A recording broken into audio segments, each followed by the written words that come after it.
I'd just like to introduce Jason Tarkin, who's going to give our first talk for the day. He's currently a Wellcome Career Development Fellow and has just been successful in securing a BHF Senior Fellowship.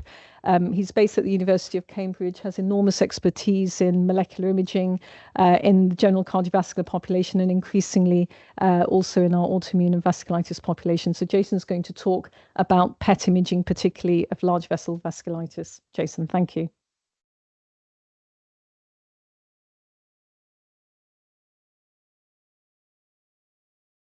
Thanks very much, Maya, for the kind introduction. It's a pleasure to be here today and to give this talk. I think I have 30 minutes, is that right still? Interrupted by a fire alarm in the middle, so just to keep me to time. So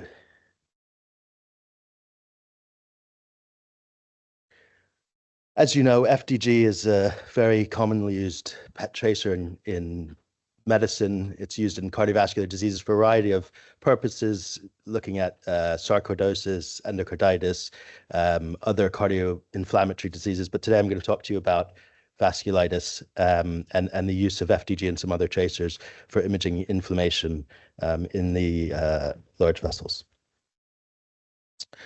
So for any non-rheumatologists in the room, we know that large vessel vasculitis is a chronic, relapsing and remitting progressive systemic inflammatory disease. The two major forms are giant cell arteritis, which tends to affect elderly patients and is a major cause of temporal arteritis, and tachy osteoarteritis, which is a more systemic cause of the disease, which tends to affect younger patients. Of course, there's overlap between in giant cell arteritis. Many patients have large vessel involvement, and we'll talk about that as well.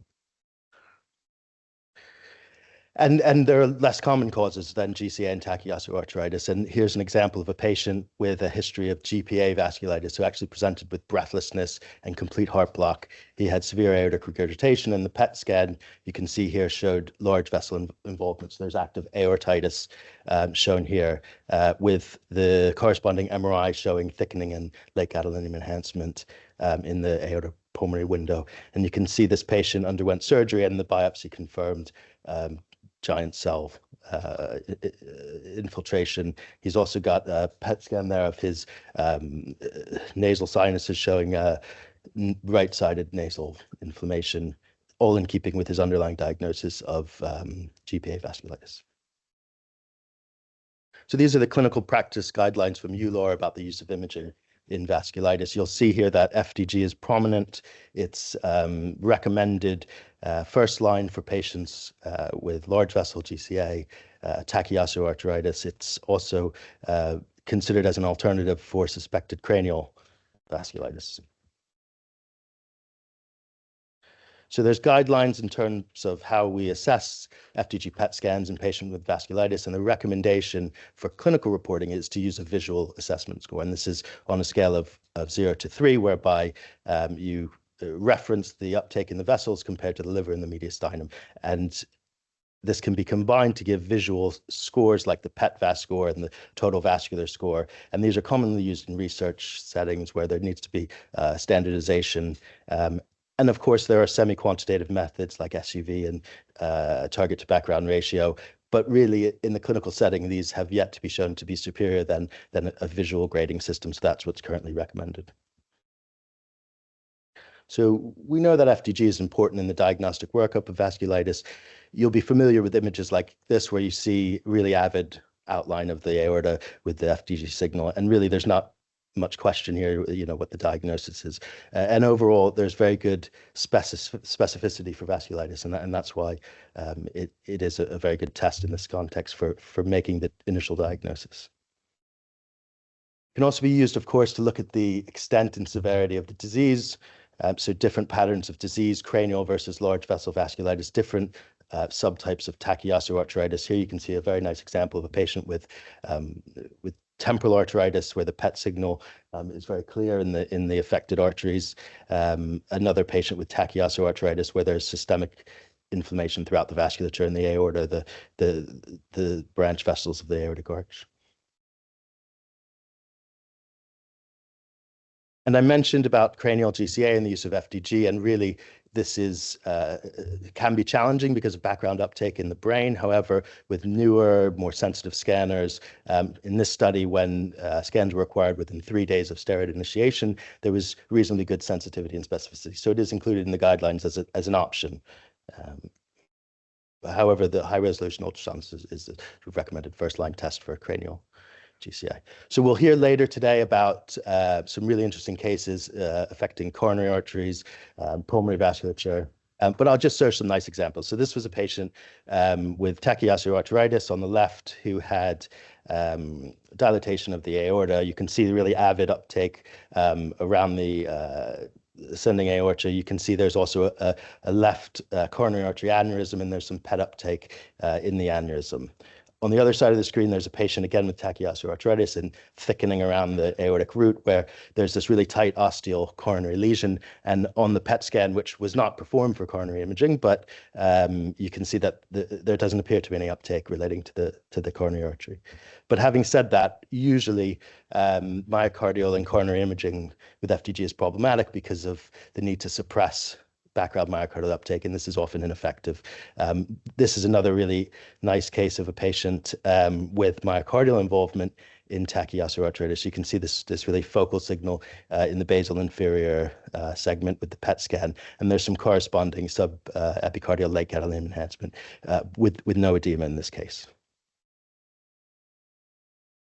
I'll also mention pulmonary involvement. Again, we'll hear an interesting case about this later this morning, but pulmonary involvement is not uncommon in osteoarteritis, and the use of FDG is potentially advantageous in terms of identifying early signs of the disease before there's progressive stenosis and before pulmonary hypertension onset in patients who have this form of the disease. And here are some really nice examples of patients who had pulmonary artery involvement. There's uptake within the pulmonary vasculature. You can see here there's, in both cases, there are pulmonary artery occlusions with collaterals. And on the case on the left, there's a pulmonary infarct that has increased PET signal. And so another question is whether FDG uptake, either at the time of diagnosis or after treatment, could be associated with disease progression. Could it be associated with aneurysm risk? And here's another example where a patient who had avid FDG uptake at baseline underwent serial MRI imaging over 12 years, and you can see there's progressive dilatation of the ascending aorta. And this was what was found in this prospective study where they looked at PET scans in patients who underwent serial imaging, and overall there was an association with increased risk of aortic aneurysm formation. So the next question is, could FDG be useful for monitoring disease activity? And clearly you would expect that if you give an immunosuppressive medication that the FDG PET signal goes down. And in most cases it does go down. But what you'll see here is that it doesn't tend to always go down to baseline. And in many cases, you still have active disease despite it being attenuated by the treatment, and that makes it difficult to understand whether this is residual disease or whether there's another cause, which I'll go on to talk about. So again, there are high prevalence of active PET scans in patients who have been treated for FDG. Here you can see that almost 60% of patients who were treated had residual avid PET signal, and a large majority of those patients, 40% here, had achieved clinical remission. So it just goes to show that perhaps it's less useful for monitoring disease, whereas most useful for making the initial diagnosis. So the question then is, could the residual PET signal be related to risk of future relapse? There's some studies showing that it might be, but overall, the diagnostic accuracy and the predictive power of assessing FDG PET using scores like PET-VAS are not really strongly associated with future relapse risk. And because of this, it's not recommended in the guidelines for that purpose. Now, this is a nice study from Taryn Youngstein, who's here today, showing that after patients undergo aortic surgery, there's often uptake related to the graft, which again is non-specific, not related to progressive disease in this study of patients who underwent serial MR angiography. So overall, the sensitivity and specificity for using PET imaging in patients after treatment is far lower than for the initial diagnosis. And for this reason, it's, as I mentioned, it's perhaps not as useful in that scenario. Now, the question is, why do patients have residual uptake? Now, it could be any number of reasons. It could be residual disease activity. It could be atherosclerosis. It could be chronic vascular remodeling. Just two examples here of a patient with vasculitis compared to atherosclerosis. You can see that there are different patterns of uptake. So you can appreciate that on the one hand side of the screen, the vasculitis has a very sort of smooth and circumferential uptake, whereas the other side there's calcification on the CT scan. There's patchy focal uptake in relation to atherosclerosis. So yes, they can be differentiated visually, but at the same time, it also can at many times cause diagnostic uncertainty. So having said all that, we have these new scanners coming in. So a conventional PET scanner has a 20 centimeter range of detectors, where we have new PET scanners that have up to 2 meters of detectors. This makes the scans much more sensitive, and potentially it could allow us to use much lower doses. We scan much quicker, and in the setting of vasculitis, it could improve the accuracy of PET imaging. Having said that, the patient on the left-hand side of the screen here doesn't have vasculitis, and you can see there's uptake outlining the aorta. So we really need to think about standardizing thresholds for disease activity as these scanners become more clinically available. And having said that, we need to remember that actually these scanners are not yet widely available. There are 3 or 4 in the UK, and we did the survey of mostly European cardiologists, and whether they had access to PET imaging, and actually a quarter of them had no access to PET imaging at all. And of those who did, only 40% could request a PET scan within the sort of recommended 3 to 5 days for active vasculitis. So we have to remember that there's a long way to go, just in terms of access to PET imaging, let alone prompt PET imaging and more advanced techniques. But setting all that aside, I've mentioned some of the limitations of FDG, and what I'd like to talk about now is some newer tracers which could potentially be useful for vasculitis. The need for these tracers has been highlighted by EULAR in their future research agenda because of these limitations.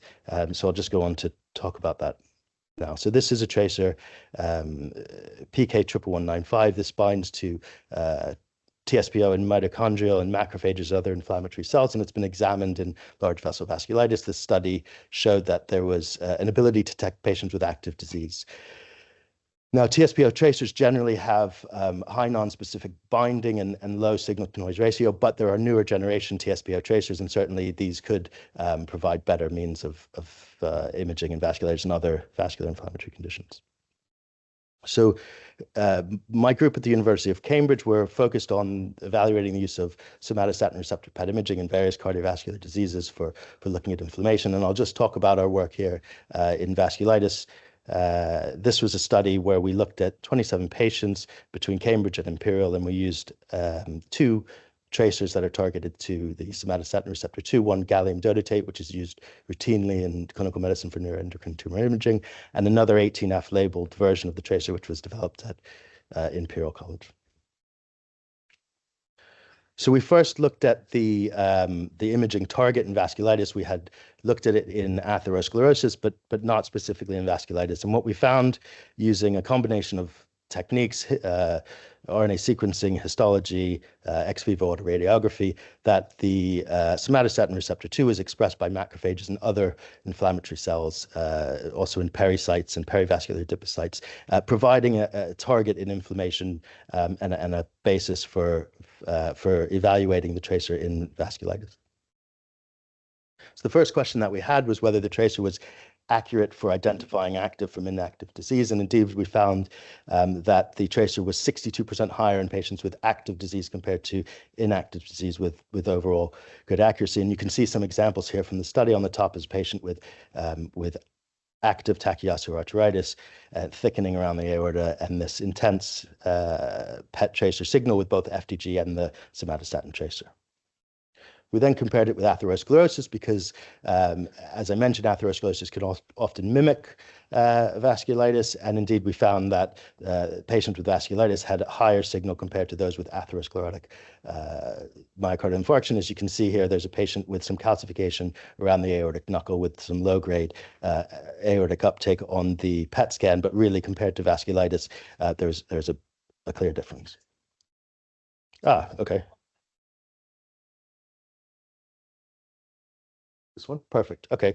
So we then wanted to know about response to therapy. So does the tracer, can the tracer track response to therapy? Does it reduce after patients are treated with clinically indicated medications? So this is a patient with a new diagnosis of active GCA. You can see this nice outline of the aorta with the PET tracer indicating inflammation. And then after treatment with high-dose prednisolone and then transition to methotrexate, there's resolution of the signal. Another patient with tachyosteroarteritis, you can see this nice inflammation here with baseline with the PET tracer. This patient was treated with tocilizumab in addition to her other medications. And again, there was clear reduction in the PET signal, which corresponded with clinical symptoms. And overall, there was a very good correlation between reduction in PET signal and symptomatic resolution in terms of clinical symptoms. We also imaged a number of patients who had stable therapy between baseline and follow-up, and overall there was good rescan repeatability in patients who remained on the same medications and had stable symptoms. Here's some nice examples of the ability of the tracer to look at coronary and myocardial inflammation. So this is on the top, a patient with tachyosteroarteritis, where there's this inflammatory signal with both the dotatate PET tracer and FDG, where you can see in the left main artery, which fortunately in this case you could see it with the FDG scan, but as I mentioned earlier, it's not always reliable in terms of the ability to look at the coronary arteries with FDG. And on the bottom, there's another patient with subclinical myocarditis. You can see here the inflammatory signal, which is correlating to a faint edema signal on the MRI and some mid-wall Lake Edelin enhancement. Some other images. So these are some cases where a patient who presented with stroke and had a thickened intracranial portion of her internal carotid artery, had some PET uptake on the tracer, which again reduced after treatment. You can see here, this is before treatment, that's after treatment. Another patient just incidentally had some pulmonary vascular inflammation, some inflammation in the pulmonary artery, pulmonary lung fields here, and another patient who was treated with tocilizumab who had reduction in shoulder girdle inflammation. So moving on from that study, we're just about to start another study. Tom's here in the audience who's going to be working on this study. This is looking at the effect of type 1 interferon blockade using a medication called anifrolumab, which is licensed for patients for SLE in European and in the US. And we're going to look at whether giving this medication can reduce inflammation in the coronary arteries and more widely throughout the vasculature using gallium dotatate PET-MR as a readout. And lastly, just on the theme of cardiorheumatology, we also have a study which has recently been funded where we're going to repurpose tocilizumab for patients with high-risk coronary artery disease and see whether this medication could be useful for reducing coronary inflammation in patients with atherosclerosis. Ultimately, whether targeted therapies could be used to cool down atherosclerotic plaques and potentially slow disease progression. And one of the interesting things we'll be studying is whether a short intensive course of immunomodulatory therapy in this new disease group could have longer lasting effects on the plaque. And I'll just finish there and say thank you very much and take any questions. And just a plug here for our British Atherosclerosis Society meeting next year. We're going to have a cardiorheumatology session, so save the date if you're interested. Thank you.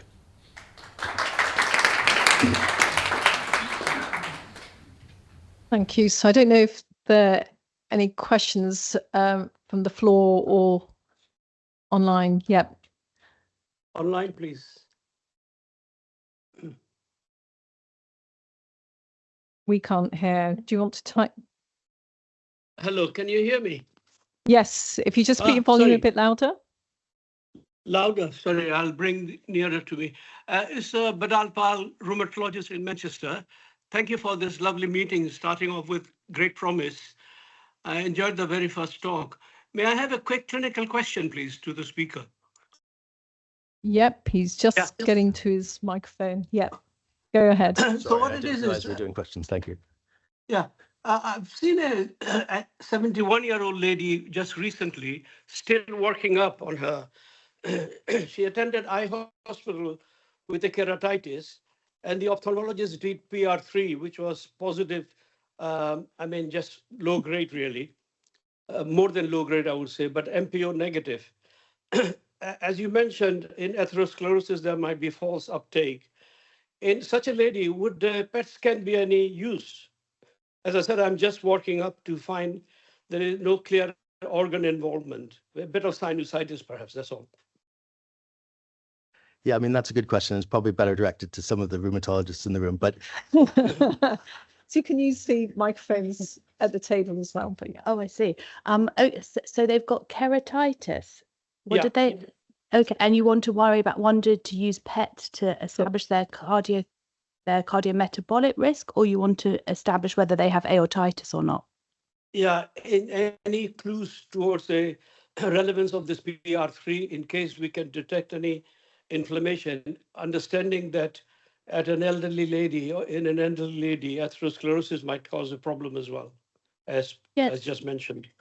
That's right. So we don't usually see large vessel vasculitis uptake in ANCA-associated vasculitis or a keratitis. So I think the case that Dr. Tarkin showed was one of our patients from the Hammersmith, actually, who we unusually found to have had, he had an ANCA-associated vasculitis and he had sinusitis and then had a problem in the heart, and PET was able to show it. But you raise an important point, which is that we often find it very difficult in these kind of cases. So your patient, slightly different, but when we're looking at a patient that's elderly with, say, LVGCA, and then we want to understand whether the PET has got atherosclerosis in it or not, we really struggle with that on occasion. Sometimes it's the pattern of disease. So the atherosclerotic, now I'm going to have to get Jason back, but the atherosclerotic lesions often can look slightly different. They are more calcified on the CT component of the PET, and that's the kind of thing that we look for.